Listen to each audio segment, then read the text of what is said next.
Hi, my name's Roger, and I wanted to share a few learnings I've had in doing a few disaster reliefs with different organizations. Most recently in 2024, in October, in the Hurricane Helene, specifically up in North Carolina, the western regions, and also into Tennessee. And what I found was many people show up, some with their own saws, some depend on saws that they borrow from a relief organization. But even though I enjoy cutting and have a good amount of experience, what I found was a lot of folks show up with a dull saw, and a lot of folks, once their saw gets dull, they don't know how to sharpen it or do simple maintenance activities. So, kind of the purpose of this message is whether you're a able-bodied cutter or you're an experienced person that's not 20 anymore. Maybe you're in your mid 60s, you know a lot about saws, but you really don't need to be out there cutting the wood in the rain, or you don't want to do it full time. There is a way you can leverage your experience to have much more impact on the cutting of down trees and what have you, making it more productive for everybody than simply yourself cutting more wood. So I want to share with you a couple thoughts I have, some things I used in this last excursion into North Carolina and Tennessee. So I have my truck bed here, and I have uh, a work surface that I fashioned for my truck bed. And I'm going to show you what it is. It's simply a piece of wood that I have a cleat that I've screwed into the back. This is a 2x2, and that cleat fits right here in the crack between my tailgate and the truck, okay? And that just keeps this work surface nice and sturdy so it's not sliding around. And then on the work surface itself, I have two things. I have a vise that I can adjust, and then I have a chainsaw vise on this side. And I might do this a little bit different. This could be a whole lot smaller, and it could be more onto this edge, and I'm probably going to make that change. This is something I've used for years and years, but it's always been for myself, not for other people. So for this relief activity, having this vise here, maybe closer to the side would be something to be a better setup. So when you put this down, you see it fall into that slot back there. Now it's, it's pretty sturdy. You could pull this forward and put another cleat on the edge of your tailgate if you want to do that. It's not really necessary. So once again, when you're sharpening a saw for yourself, maybe you're used to using one of 3 or 4 sizes of files, and I can run one of these and it's great for my own individual use. But personally, I find after I sharpen about 2 or 3 24 or 32-inch blades or bars, I get pretty tired. And so if you're thinking in terms of you're going to be sharpening lots of saws, when I was cutting in Tennessee recently, and I just realized, hey, everybody else's saw is getting pretty dull, and they don't either have the tools or the experience to sharpen them, I broke away. What I found, I had my wife running a sharpener, I'll show you that in a second, and I was taking the saws apart and cleaning them and putting chains on and off. But what I found is we had a backlog of 2 or 3 or 4 saws, seemed like pretty constantly, because you got to remember, you're in a relief situation where it's probably going to be muddy and dirty, so your chains can go dull very, very quickly. So even though these are very effective if you know how to use them, it's probably not something you can do 20, 30 chains in half a day. So carry this for yourself, but not for this activity. But I have mounted this motorized chainsaw grinder. This is a professional unit. There's many different types of these. So this happens to be a Max Pro, but Oregon and Tacoma and others make and still make these things. But I've mounted this so that it's on a piece of wood and once again with another cleat on it. Okay? And what that allows me to do is I can store this away at my home, but on a vise here or a vise in my garage or at a friend's vise, I can quickly fixture this grinder into this vise, and now it's ready to roll. Okay? Now this is a plug-in unit, and this is what many professional chainsaw shops would have.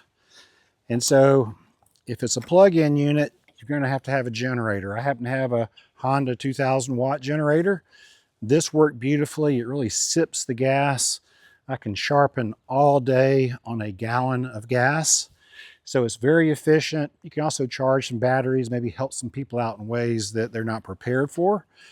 But for the grinder, once you have a saw or a chain off the saw, and you know how to run one of these. So once again, if you're an experienced person or a person that can't go out there and cut themselves or for very long, you can bring the chain sharpening shop to the relief area and radically increase the productivity of the cutters who are out there. I've made a lot of videos about chainsaw stuff, and that's not really that important, except one of the studies I did was showing the impact of just touching the dirt very briefly with your saw. And what we found was a sharp saw cut a log in about 5 seconds in this case. When I just touched the dirt for a fraction of a second, it now took 10 plus seconds to make the same cut. If I touched the second time, it took 15 seconds. So it doubled and tripled the cutting time on a log just with tiny cuts into the dirt. So when you're out there in the relief and you've got grit in the bark, or like we saw in Tennessee where it had flooded, you had sand and small rocks, you might only get a couple of cuts before your chain is really, really dull. So what's the advantage of something like this? If you've used them before, it doesn't take much of your energy or effort. It just takes some skill on how to run this thing. The purpose of this video is not to show how to run a grinder, but if you know what this is and you know how to use it, you can grind a chain in maybe 5 minutes and give that person a sharp chain that may increase their productivity 4, 5, 6 times versus a saw that they've run into the dirt a handful of times already. And you can add a lot of value to the effort, and you yourself won't be out there cutting if you're okay with that. Another alternative that you could use, now I don't have trigger time on this, but I know that there's people who use these, and I've heard with really pretty good success. I don't think this is quite as good as this, but it has an advantage. So somebody comes to you with a saw and it's dull. The chain is still on the bar. In this device, you have to remove the chain from the saw to sharpen it. In this device, if all they have is a dull saw and everything else is good, I can fixture this saw into this vise, and now I can take one of these rotary grinders. And by the way, you better bring a lot of grinding wheels of all 3 sizes, 5 30-seconds, 3/16, 7 30-seconds. Probably won't need any 1/8. That's a really small saw. But you're gonna need a lot of grinding wheels. I have about 20 in these packets. But what you'd be able to do then, notice this actually hooks up to a cigarette lighter, or you can hook it into the battery itself. There are battery operated units that are self-contained. Unless you have a lot of spare batteries and a way to recharge them, like that generator, then you really are better off with this. You're really better off this anyway, but I think it's an and is better than the or. This for where you have time to take the chain off the bar, and this where you're just touching up, or you don't want to take the chain off the bar, or you have 2 operators. In Tennessee, my wife taught her how to run this, and I could work on saws over here, and we could have two different sizes or whatever. So that worked well. But having this so it runs off of the automobile or truck's battery is really, I think, kind of almost a necessity if you're going to be doing this all day long. And you could, if you had just this, you know, if you can get these for about $50 and, you know, get a handful of bits for another $50, you could do a pretty respectable job of keeping people running without the generator and without this grinder, if you know how to use this and you're able to hook it up into your truck's electrical system to keep it running, okay? But I think it's the power of the and using both of these. So I could be grinding this chain and maybe use the less popular sizes for this device. Or if I find out the conditions aren't that bad, maybe I can do more with this and not have to pull the chains off the bar. But this is another way you can help. And if you had a couple of these and you had two vices, two of you could be using something, and for $100 per station, now the vise itself is probably 40 bucks. The grinders with extra wheels are going to be about $100 if you have a lot of grinding wheels. So you can just kind of get the magnitude of the expense from that. If you have to go out and buy a grinder and you get a good grinder, not a great grinder, but something like this, you're going to drop about $300 to $500 on one of these grinders. And depending on the wheels, you can drop anywhere from 25 to 150 on the grinding wheels, and you're going to need at least two. A 3/16 wheel for the 3/8 inch chain, or the 404, which you probably won't see, and a 1/8 inch wheel that you're going to use for the 0.325 and for the 3/8 LP low profile chain. So in addition to the grinders that you're going to use, you're going to also need a good toolbox.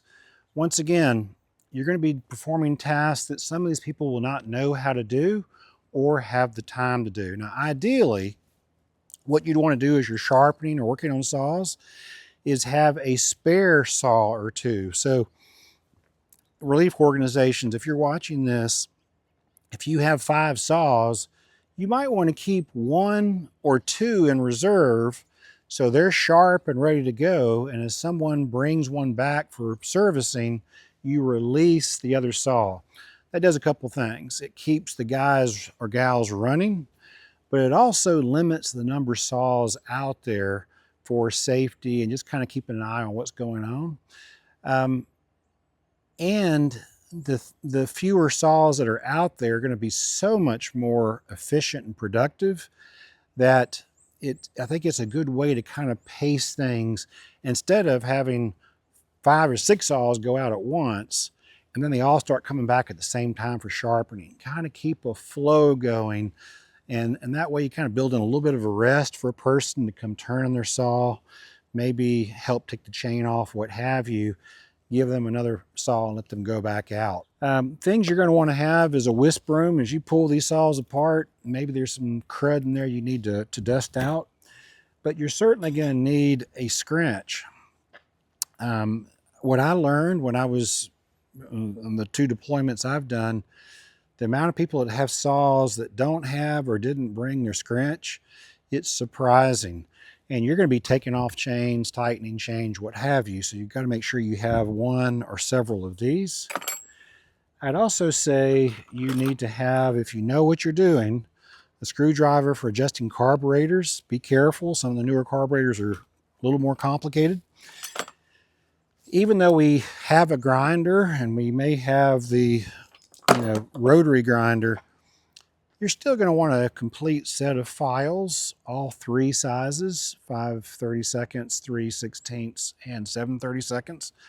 Sometimes you're going to have a tooth that needs some special attention, and so having just a good old-fashioned file is always handy for that. These bar rails, they will get plugged up with sawdust and sometimes just packed, and many times you can use a screwdriver and kind of It's not, in my opinion, not the most effective tool, but you can get some of that stuff out. What I've gone to using is a pair of bucking spikes. The piece here on the saw, I had an extra set, and I've ground this to a point. This happens to be 0.050, which is what many, if not most, saws that you buy are nowadays. And I can put this in the tip and rake all the sawdust out of the guide bar. And on this side, I ground down one of the points into a fine point. I can clean out the oil ports with that. This side is flat, so on the bar, if I have some tar or down around the mount system, compacted sawdust, I can scrape that with this flat surface and get that stuff off of the bar before I put it back on. And then you're going to need,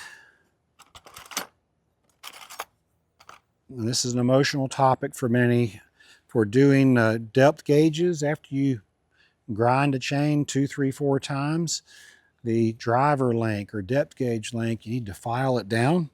You're going to need a depth gauge, probably several of them for the different sizes of chain. If you have to choose one, I'd go with the flat because that will fit any chain, including skip tooth. But if you want to take more time and do it technically more right, you can use a Husqvarna or a philo plate if you can find one of those for the specific chains that you are filing. But you're going to need at least 4 of these for the different sizes of chain. So just to reiterate, a 3/8 inch, 0.325, 0.325 narrow kerf. They all take different ones of these. And also if you're using 3/8 LP chain, and really a 1/5 if you're using the tiny micro saws like you'd use on a hand saw. Some of those take a 1/8 inch file. I don't think that's something you're going to run into much in these type of situations. The other reason you may need a flat file other than the depth gauges is if someone's running their saw and their chain gets loose or it starts to get pinched and it runs off the guide bar. Many times when it hits the chain catcher right here, it will mangle up the drive links on the bottom of the chain. And so I had to file a number of these things, those bottom drive links, file off the burrs so it would fit and run smoothly in the guide rails. So having a flat file is an essential as well. Beyond that, you guys who do this, you know other tools that you like to have, and I think you should bring them. You can multiply your experience and apply it and make those guys and gals out there cutting much, much more efficient. I hope this helps. Have a great day. Thanks.